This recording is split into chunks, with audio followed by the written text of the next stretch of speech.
Good morning. Good morning, good morning, good morning. What's up out there, my salon owners, my tribe, my homies, my everything. My everything. That's what I see salon owners as. I see them as the group that God has given me to bless, to help, to inspire, to just do everything with, God. I just wish I could get through to some of you all to really move.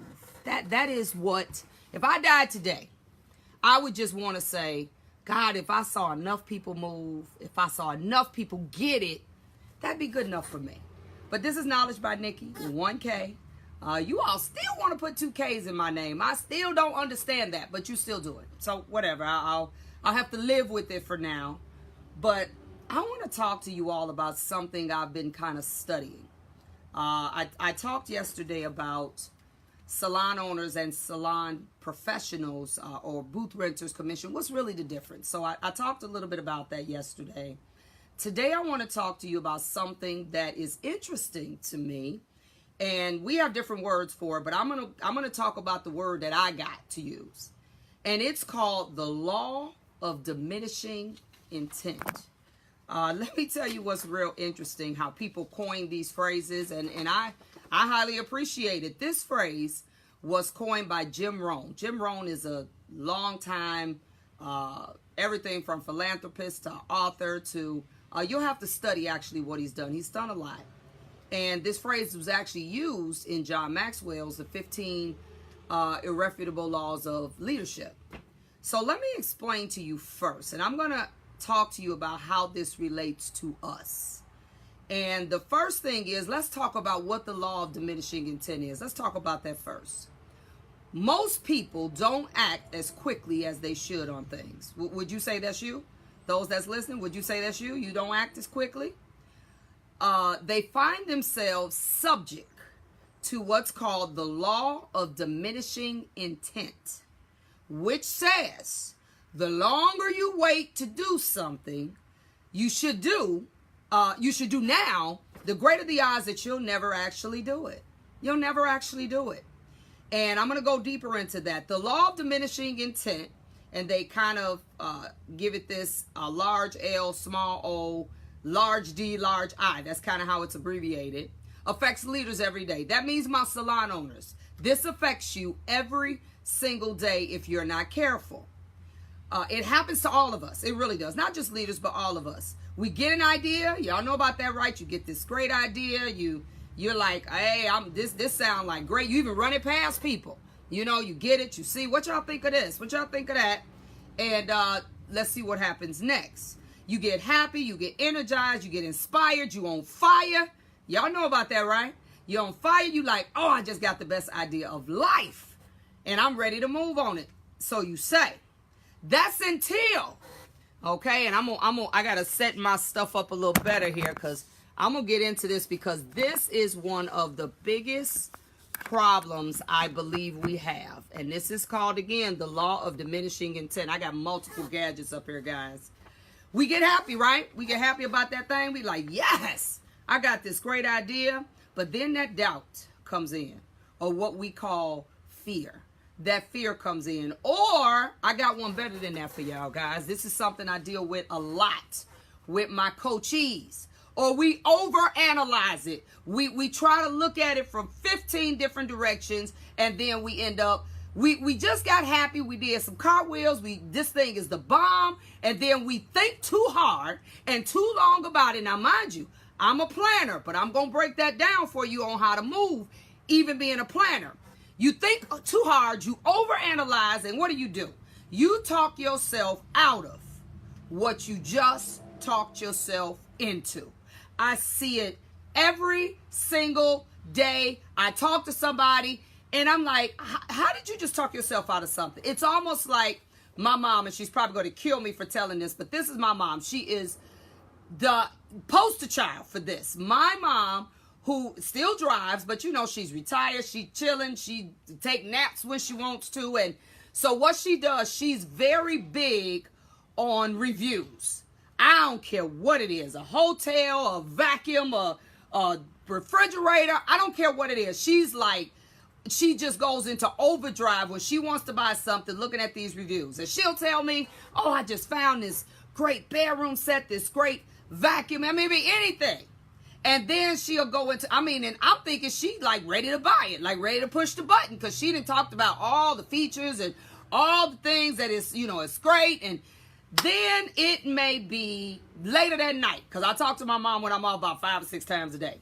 Later that night, she will tell me all the reviews that she read, all of them, and she'll try to weigh them out. And I'm not saying you don't look at reviews, but she'll try to weigh them out. And then, mind you, the reviews will be saying negative things about stuff that doesn't even apply to her. It's like, so what? And I promise you, by the next morning, my mother will say, I'll wait. I don't know. Maybe I'll look for a different kind. And it cracks me up, because we go through this at least once or twice a week. And I just listen. I just say, okay. Because I know she going to talk herself out of what she just talked herself into.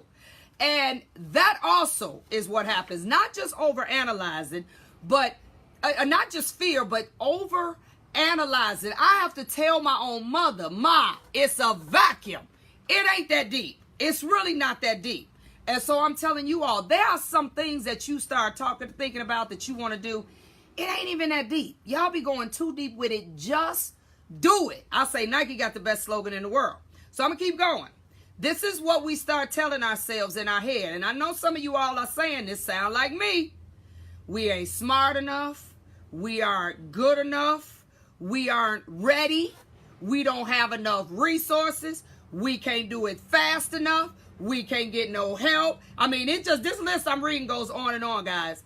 And 1 minute you know the idea is fantastic, and then a few minutes later, what do you start saying? That ain't gonna work. Or has this ever happened to you? Don't y'all do that? I see people, oh my God. And it's like every single day I see this happens. And let me tell you, I am not a fan of planners. I understand their purpose.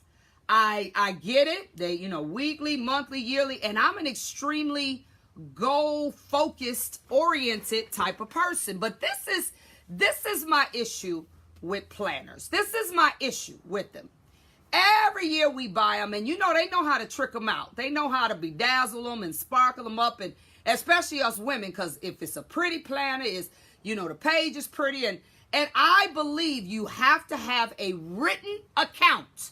I believe that, of what you're going to do at every cycle of life. I write everything down. But the problem I have with the planner, the only problem I have with it is that it becomes a very wonderfully written book of intentions for a lot of you. See, the problem with planners, if you have no accountability, or if you do not maybe do it with someone, or if you're not part of a group, or if you're not just within your own self, really motivated, proactive, if you are not that person, then it literally becomes a book. And I have had people tell me this. When they go back and they read their planner from last year, they almost get depressed because they see they didn't do anything that they said they were going to do. Now, I am not saying don't buy them, because you should write. Writing makes it real. I say that all the time. I believe in writing stuff down. I don't necessarily do a planner. Now, if it works for you, don't change it. But I see a lot of people, they buy these beautiful planners every day, all day. You need to be connected to something and someone that makes you accountable to what you write down. If there is no accountability, if you're not part of a group or part of something where we go over this planner and we talk about from week to week, day to day, better time management, better things that can literally help us move. A planner was not made to just write it's not a diary. And that's what I see people using planners for. They were not intended for that now. People are using them like diaries. Like, let me just chart my thoughts down. Let me just see what I'm thinking. That is not what they were made for. And I know some of you all on this call are actually, or on this live, are actually guilty of that. So if you're going to use a planner, get with maybe an online group, or get some of your girls together. Do it in the salon. This will be an awesome project for salon owners. We're all going to agree. I don't care whose planner we get. They got a million of them out there. We're all going to agree that Panda Planner, I don't care. We're all going to agree that we're going to get this planner. And every month when we have a meeting, we're going to assess and be terribly honest with each other about how we're doing with this day-to-day, week-to-week, because, you know, they got to set up all kind of ways, hour to hour. How are we doing with reaching our goals? That is the only way most people stay accountable to the things that they write, is they need some type of accountability, or you have to be an extremely goal-focused, high achiever, proactive type of person. A person like that don't need no help. They gonna do what they supposed to do. So in the law of diminishing intent, which is also what we call procrastination, which is also what we call waiting, this is what happens, guys. And let me give you a little tip of a little wisdom. Be very careful when you come up with an idea. And I've done this and mad at myself when I've done it. You cannot share your ideas with everyone. Sometimes if it's an idea that's that precious to you, you may need to just hold on to it for a minute. You may need to just say, you know what, let me process this for a minute. Let me not tell anyone, because they'll talk me out of it, or they'll say something that'll make me kind of, shouldn't. And you know the people that have that effect over you. So you have to learn to control your thoughts and hold on to them sometimes so you don't share them.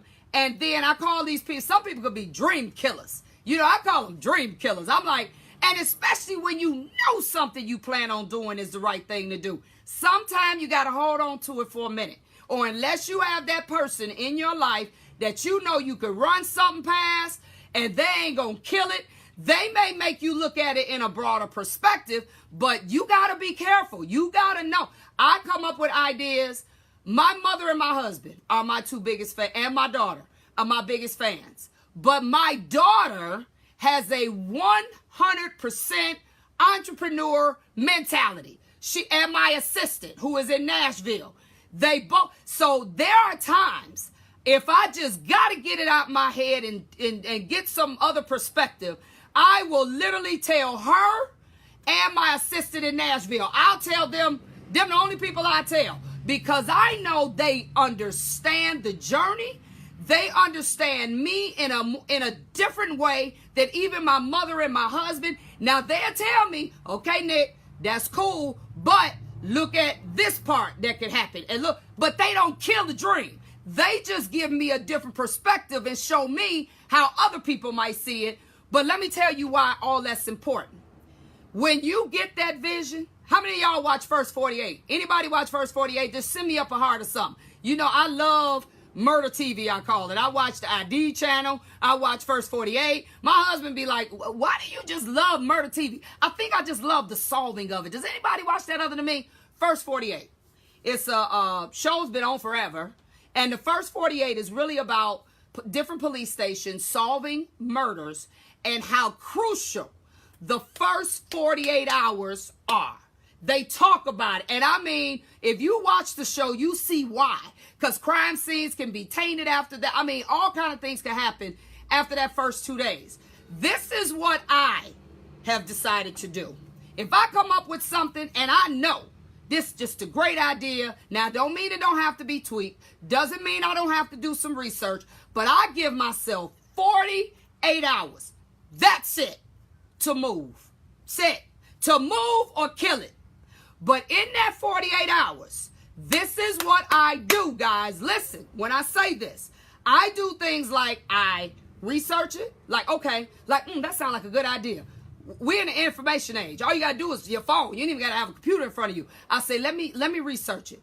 Let me see what market is into this stuff? I mean, whatever you got to think of, I instantly come up with the idea. I'm sitting places. I got my phone. Let me see what's to this, because this idea done popped in my head. Let me see what's to this. If it's a cost involved, what's the average cost for whatever. If there's a lot of times, isn't it amazing? I know this ain't nobody. It ain't just me. How many times have you just been on your phone, on your computer, and you just doing this, looking for stuff? And ain't it amazing? We ain't all just a digital footprint. Then you go on Facebook. The very thing you just researched all of a sudden comes up on Facebook. And it's classes, it's tutorials. I say, see, they got us all. They know what we're all doing. So even when that happens, yesterday I talked to you all about leadership, about the book. Wouldn't you know, the minute I woke up this morning, I bought the book a month and a half ago, but the minute I woke up this morning, guess what was the first thing in my Facebook feed? John Maxwell's Leadership 3-month training. I say, boy, they know they know. It's everything that we do on these gadgets is however they got the algorithm worked out. So guess what? When you're in that 48 hours, if something like that comes up, so guess what I did, y'all? I signed up, $395. They let you break the payments up, do it however you want. Cool. So I'm still in that 48 hours. I signed up. So this is the kind of stuff that starts to happen. When you get into this phase, you got 2 days. Don't overthink it. Don't do none of that. You do some research. It don't take that long. In 2 days, you sitting, you searching. If you got a daughter or somebody that could do it for you, I'll tell my daughter in a minute, look that up for me. See what's to that. Give me some information on that kind of stuff. I will tell her I'm working. I done got the idea. Like, you know what? Taylor is my daughter's name. Taylor, look that up for me. See what you can find. I'm telling her this in 2 days. I'm telling her this in 2 days because I don't want to be talked out of it unless there's some information that comes up that says, don't do it. Other than that, I go into a 48-hour deep dive into whatever this idea is. I'm very careful about who I tell it to because they can shut it down or at least start making you doubt, fear, all this other stuff. But the key thing is when you get the idea, you got to start today, right now. You got to start right now. If you really believe this is a great idea, start processing it immediately. Now, I ain't say do it.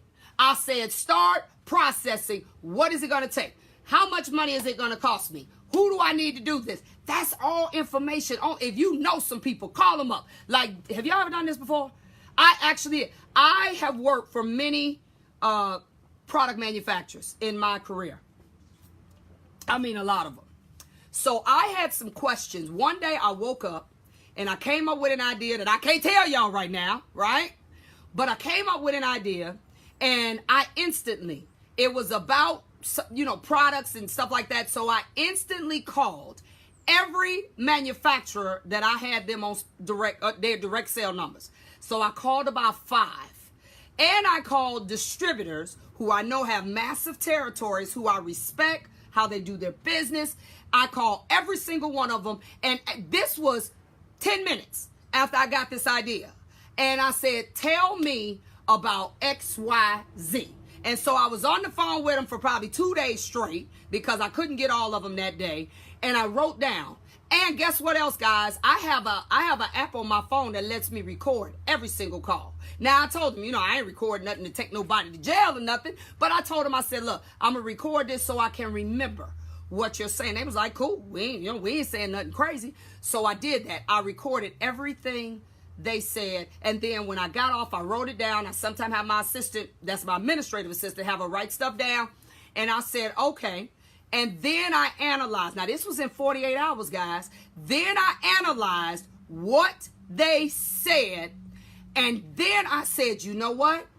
This is a great idea. So what I did then, I basically put it in my to-do list. If I had a planner, I would have put it in there. And I said, okay, now I have to think about the infrastructure of it.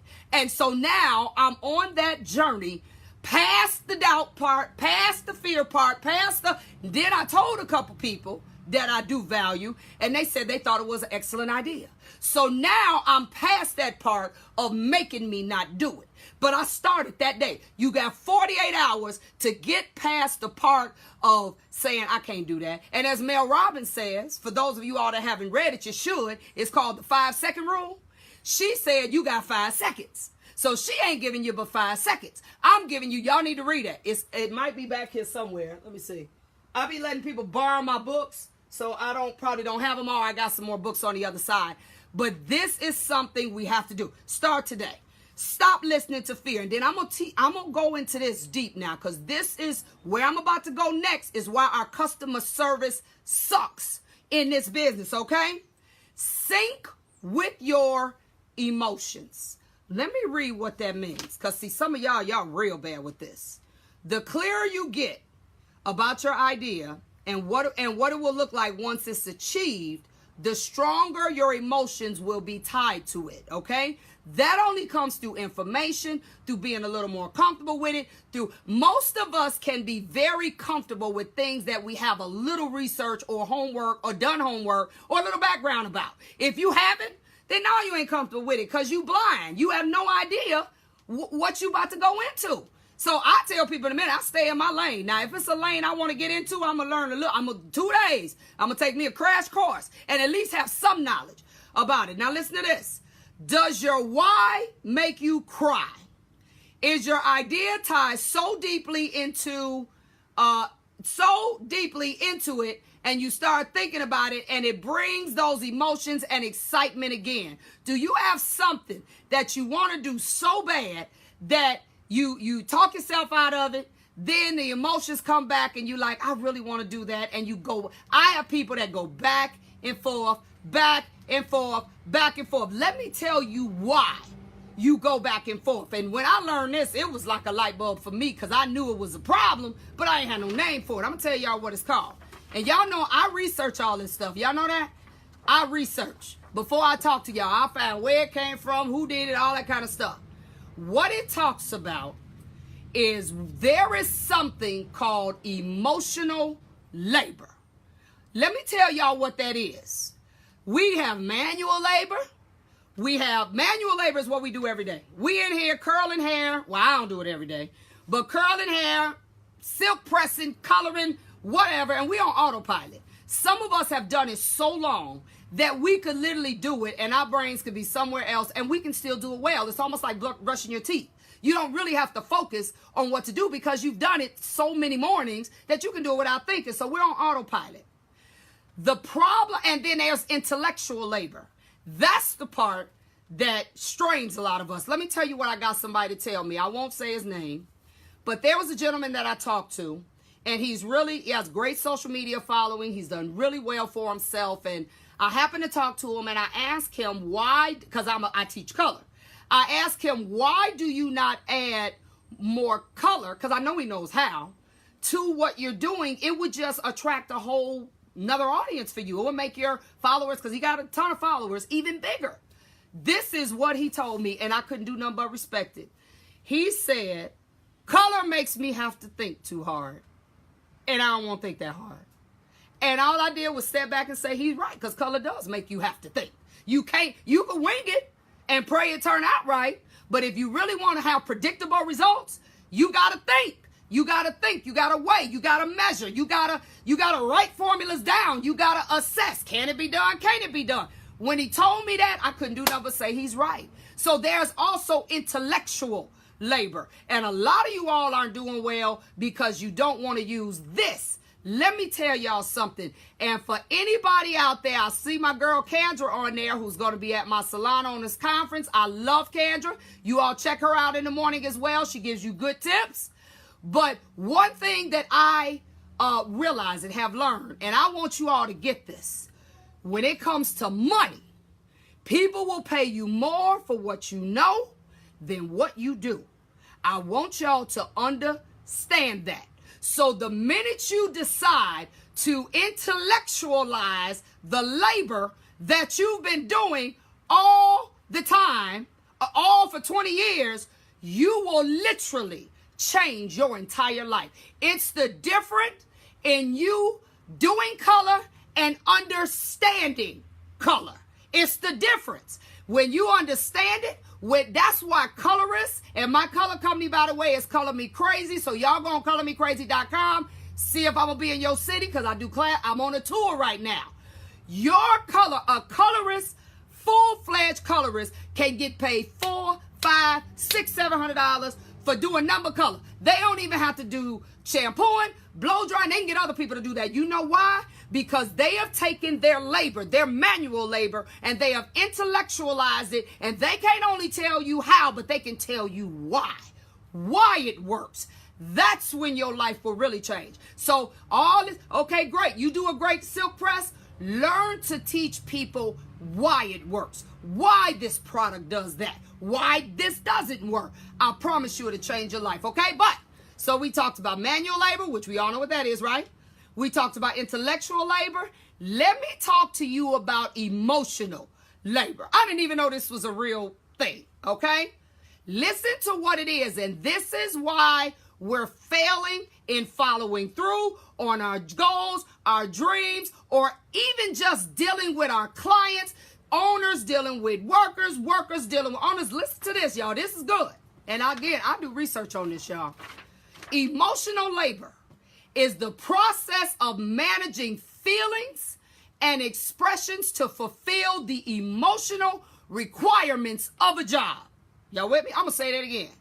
Emotional labor is the process of managing feelings and expressions to fulfill the emotional requirements of a job. More specifically, workers are expected to regulate their emotions during interactions with customers, co-workers, and supervisors. This includes analysis and decision making in terms of expression of emotions. Making in terms of whether actually felt or not. Did y'all hear what I said?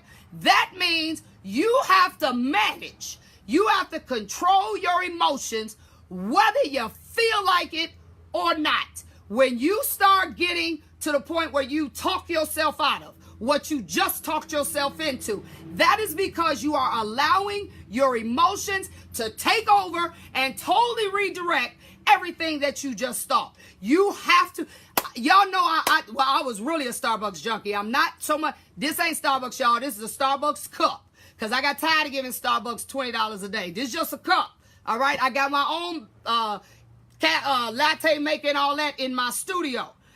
This is something, but I was saying about Starbucks. Do we really think everybody at Starbucks is that nice? For y'all that go to Starbucks, how many times have you went in Starbucks and you have gotten a person that was flat out rude? It is a rare occasion.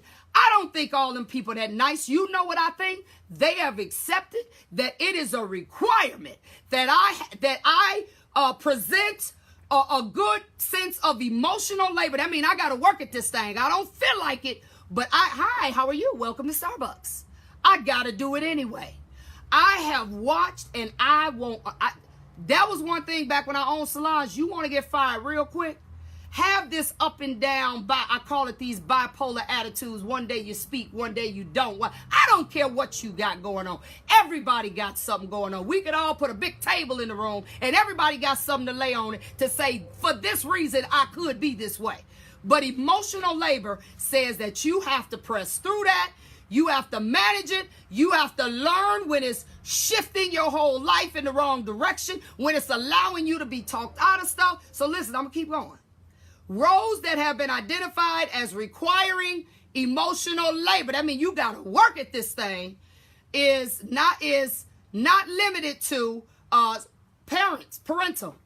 All y'all that's got kids, I know your kids can get on your reserve nerve, even though you love them. But you have to muster up something when you're tired, when you're mad, when you're whatever you feeling. You still have to do what's called present emotion or emotionally labor in order to present the right thing to your child to help them. It also has in here spousal relationships. How many of us out here married?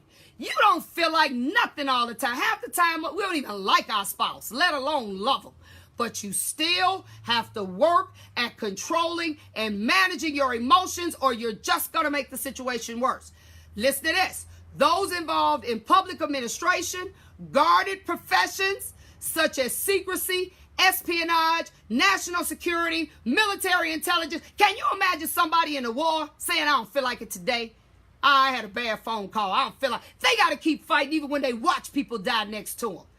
That takes work. And most of us in this industry we suck at it. Just to be just frank with it, we're terrible at it. We think because we don't feel like it that day that everybody should conform to us. And I don't feel like speaking today. I don't feel like doing that today. That is why our customer service is so poor. That is why, is because we do not understand what emotional labor and managing your emotions and being consistent. How many of us know people that, if nothing else, you could say they're the same person all the time? And even those of us that haven't matured to that yet, we appreciate that. We know where that person is at all times, right? We don't have to. You got people in your life, you got to see how they are from minute to minute just to know how you got to deal with them. Ain't nobody got time for that. Okay, so let me keep going. We said military intelligence, psychiatry, clergy, and law. Then we have flight attendant, daycare worker, nursing home. Listen to this. I'm coming to your street now. Worker, nursing home worker, nurse, doctor, store clerk, call center worker, teacher, librarian, social worker, anybody in the service industry, like hair is on here. Hairstylists, barbers, that's on here. Hotel, roles in a hotel, motel, tavern, bar, pub, restaurant, manufacturing, and any other service-based business that affects the economy. More workers in a variety of occupational fields are expected to manage their emotions according to their employer demands when compared to 60 years ago. Y'all hear that? The problem with most of what we're doing is we do not exercise and practice. And y'all look this up. Y'all, right now I'm giving you 2 days to look it up and change it. Emotional labor is something we have to do. Your business, your personal life, your goals, your decisions will never come into fruition, or they'll never be realized until you learn how to manage your emotions. This is what I used to do, guys. Let me give you a little exercise, and this is me being transparent. When I went through my first divorce, well, my only divorce, Lord, I only been through one.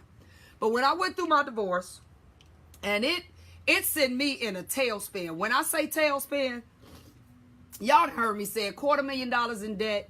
Oh, God, I don't even go, a lot. It sent me into a lot. And the only way I could process this was to step back. I've talked about this before. I had to step back. I had to lessen. So I call it turning down the noise. That's my phrase. Meaning when life is noisy and it's a lot going on, and I know my emotions are kind of in a roller coaster ride here, but I still got to manage them, I have to do what's called turn the noise down. That means I'll find myself riding in cars. I don't need to hear no radio.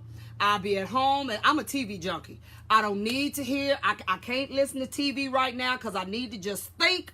I'll find myself, if it's a lot of extra stuff that I do that I don't have to do, I can't do that right now. But let me tell you the phrase I used to give people. And now I felt very empowered when I would say this. I was coaching even back then, even though I didn't call it a formal coaching program. My whole life, I have been people's cheerleader, exhorter. People call me, where do I go eat? What do you think about this? This has been my life, even before it was official.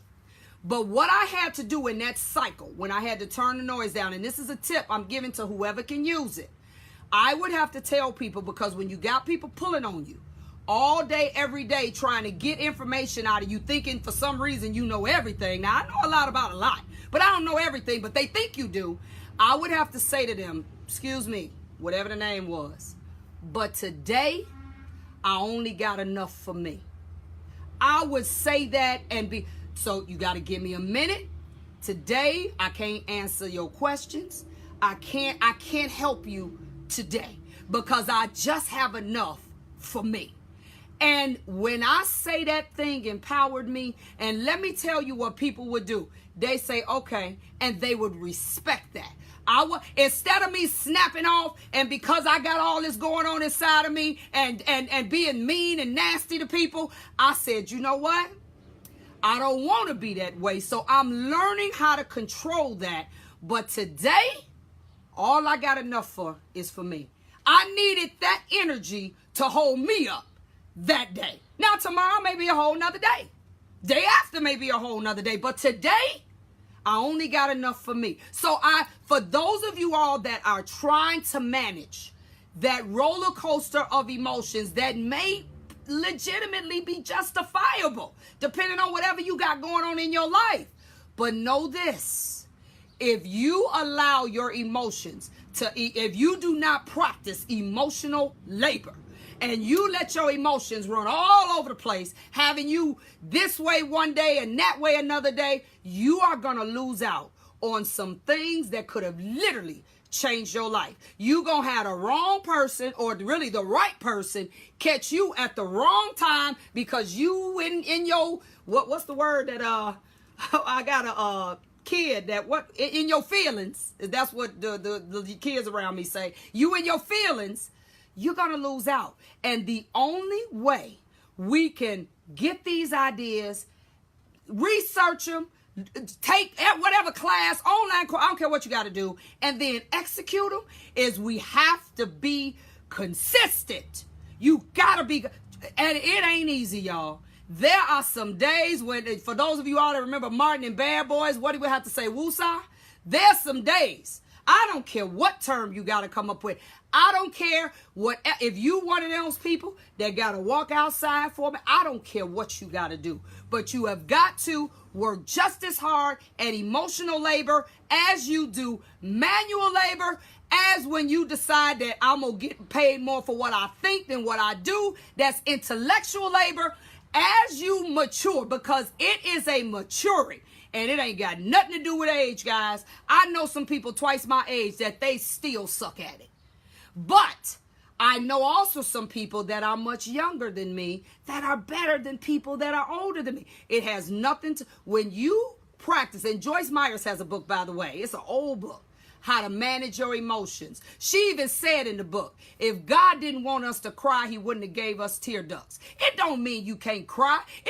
But you can't cry for a whole week. You gonna have to figure out a way. And let me say this to y'all, outside of just snapping off and being physically rude or not speaking the things that we do, you also have to manage what your emotions will make you act on. I got people going out spending stupid money because they in their feelings, and then they go shopping with money they ain't got. They go jack up credit cards. They go just do dumb stuff.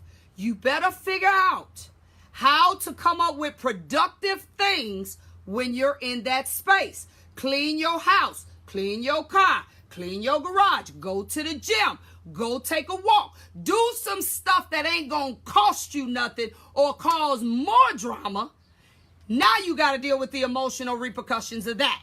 I'm going to tell y'all something. I'm not saying this because it's easy, but I'm saying that if you want to have these ideas and these dreams, and if you want to push through them and follow through and be what you intended to be, I don't care what you do, what profession, you are going to have to learn how to do this.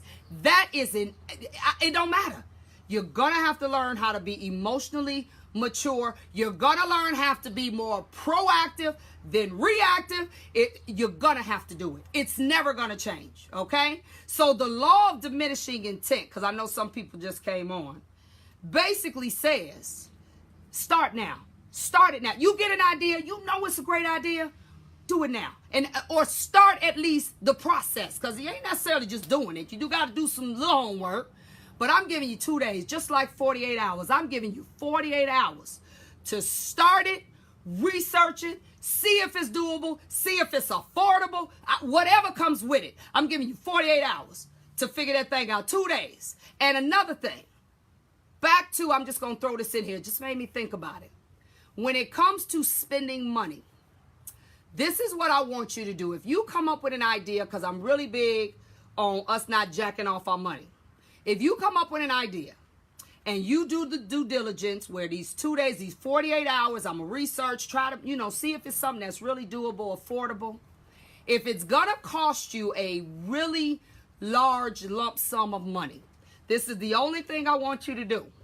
Don't tell nobody. If you ain't got nobody to tell, that's going to kill you. If you don't have, or if you only have dream killers in your life that you tell them they're going to kill it, don't tell them. But this is what I want you to do from a financial standpoint. I want you, excuse me, what did you need, sir? It's me. Who is me? Dominic next door. Oh, okay. Hold on, Dominic. Okay, guys, I had to borrow a broom. I'm going to go ahead. Yeah, I'm sorry, guys. That's my neighbor. I had to borrow a broom because my broom got messed up with sewage water. If you're going to do this, so sorry for that interruption. If you're going to do this and you know it's going to cost you a lot of money, I want you to give yourself 7 days. 7 days to make sure that you still want to do this because it's going to require a very large sum of money. If in 7 days you still feel like it's worth the investment, then do it. Because what I've learned in coaching people, taking financial courses, I'm now into investment stuff like that. Even the ideas that we have, we also need to take it a little further. And if they cost us a lot of money, we got to make sure that our return on our investment is sound and it makes sense. And that you can't always do in 2 days. So you can research the idea. You can make sure that everything is going to be what it needs to be. And you believe this is something that's going to help you get to your goals.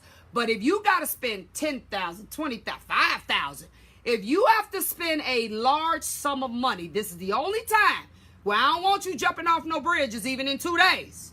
I want you to do all your homework, write it down, put it on paper, print it out, whatever you got to do, and then give yourself 7 days to process what type of return on my investment is this going to bring me. And it's not just a money return. I'm going to do that video again. I have a video on YouTube. Y'all check me out on my YouTube channel. Subscribe to my YouTube channel. I got over 1,000 videos, guys. I'm steady. I got my daughter in here. She's uploading videos for like 12 hours for me because y'all know YouTube uploads slow. I believe this video is on there. It's about return on impression, return on investment, return on influence. It's more than just money that may be in the return. But you need to process what type of return is this 5, 10, 15, 20, I gave us $2,000. What type of return is this going to give me? You got 48 hours to research the idea, make sure it's sound. You got 7 days to figure out whether you can get a return on this investment, because sometimes even a great idea ain't worth what it costs. So you got to think about it. Maybe some other aspects. People partner with people, decide to do it in groups, get investors. There's a little deeper thought that has to go into that before you just jump off that bridge. So I need you all to do this, and I want you all to study the law of diminishing intent and what emotional labor is, and we need to get better at that thing. Y'all with me? Check out my YouTube channel. It's under my name, Nikki Smith. That's it. Subscribe. I got about 40 videos up. I got some hundreds and almost thousands more to put up. So subscribe. You'll get the email when the video comes up. I got some really good stuff I'm putting up, y'all. And I'm going deep because until the day I die, I'm going to help us get this thing right. Okay? I'm going to help us get this thing right. So peace out. Gotta run. Let me go give my neighbor his broom because I had to throw mine away. And I'll see you all tomorrow. How about that? See you tomorrow. 9 o'clock. Knowledge by Nikki. 1K. If you want me to help you with your business, if you want to possibly go into... Oh, look, I forgot the whole last part, guys. It said you also have to get help. How did I forget that? That's because I got to talking. The last thing, y'all see this? The last thing, I ain't making this up. It says seek help. Seek help. Let me break that down real quick. Tell others what you're doing and why. And it says do this after a period of time. Don't feel like you have to do this on your own. have an accountability partner, hire a coach. That would be me. Planning is great. Planning is great unless that's where you stall out. A lot of y'all stall out. And I'm going to talk to y'all. I think I'm going to talk about that tomorrow. It's something that Henry Cloud, in his book called Necessary Endings, calls a serial sower. I'm going to break that down. It was amazing how he metaphorically used what we do in our businesses, entrepreneurship, in terms of how a farmer does what he does. And I'm gonna talk about that tomorrow. That's called, it's too many serial sowers out here. And the problem is, I see you, Anna, you stall out at planning. You know why? Because actually, most of us don't really stall out at planning. Most of us stall out when we got to actually go to doing stuff. Oh, we can plan it.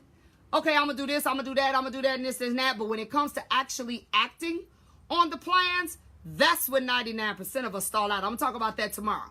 You must take action, having people who are willing to help you and encourage you to take the action needed to implement your idea. That's what people like me are for. I'm a coach. I'm going to ride you. And I'm an honest coach. I'm a coach that's literally going to scold you, love you, tell you to do it, all of that. Okay? And I'm a coach that's also going to tell you, I understand you got life going on, but what they got to do with anything? What did Tina say? She said, what's love got to do with it? I'm going to say, what's life got to do with it? What's life got to do with it? Because it's going to be some more life that happens. So we got to emotionally manage how we're going to process through that. Now, don't get me wrong. There are times life gets you where you may have to push pause a minute. Like, okay, what I tell you, I told those people, I only got enough for me today. So you're going to have to, this is what I call when we be in the salon, this a no talk day. I ain't going to be rude, but I just need us to just let me have enough energy to actually work today. I don't have all that extra that you used to today. So just give me a minute. I would tell them that. They highly respected it. Okay? But you got to seek help. So if you all are interested in possibly having a coach, and I don't just do in my coaching groups, I do just regular consulting. I got people I do for 3 months, 6 months, a year, 2 months, a month. It doesn't matter. Then go on my website, knowledgebynikki with 1k.com, and you'll see as soon as you turn on, check out my video. I got a bunch of videos on my webpage now, too. My daughter, God bless her. And you can actually book a consultation for free. You'll get to talk to me for free. I'll let you know if I can help you, can't help you, if you know, whatever is the situation. And then we'll go from there. But I got to go. Peace out. See you tomorrow. Knowledge by Nikki at 9.